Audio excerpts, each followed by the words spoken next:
সেই অভিযোগগুলো।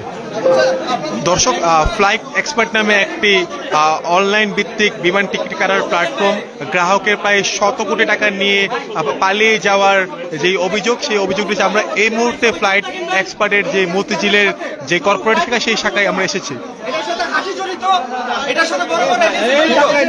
আমার নিজের আয়টা আছে, আমার আয়টা 2004 সন থেকে, আমি আজকে 22 বছর আয়টা আমি হ্যান্ডেল করতেছি, আমার বাবার সময় থেকে 1983 সন থেকে।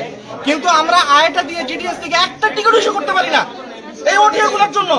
এই ওটিএ গুলা তারা প্রত্যেকটা টিকিট 3000 4000 টাকা কমে দেয়, আমাদেরকে কাস্টমাররা আমাদেরকে স্ক্রিনশট পাঠায়, বলে যে ভাই দেখেন আপনি বলতেছে আমার নাম মোহাম্মদ, আমি ইউনিয়ন ট্রাভেলস লিমিটেড।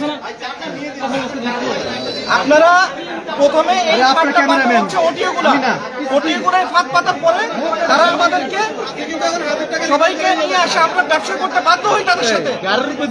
আজকে মিনিমাম আমরা হোয়াটসঅ্যাপে একটা গ্রুপ করছি, প্রায় আমাদের 100 জন হয়েছে।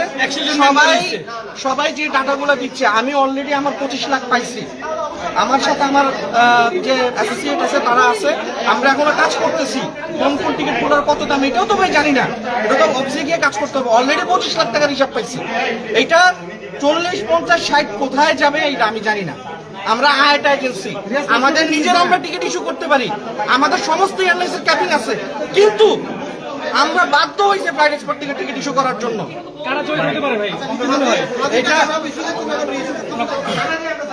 এখন যে সায়েম, যে ফ্লাইট এক্সপার্টের যে মালিক, সে হচ্ছে আমাদের রশিদ শাহ সম্রাট, ওনার ছেলে।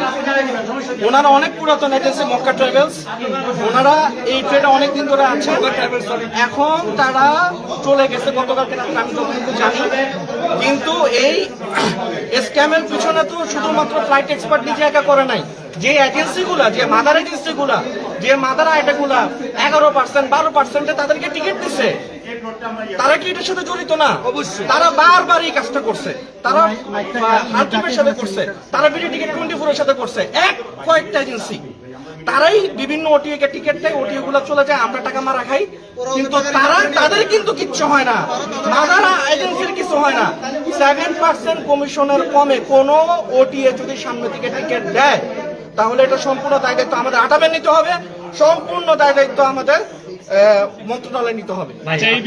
এই জায়গাটাতে এসে যে পরিস্থিতি দেখলেন, অফিসের যে পরিস্থিতি, কি মনে হয় আপনাদের সে টাকা হচ্ছে বন্ধুদের? আমার মনে হয় না, আমি 100% শিওর এটা হবে। আমার এখন ফ্ল্যাট বেচতে হবে, আমার এখন জমি বিক্রি করতে হবে, আমি তো পালাতে পারবো না। আচ্ছা, একটা প্রশ্ন করতে চাই।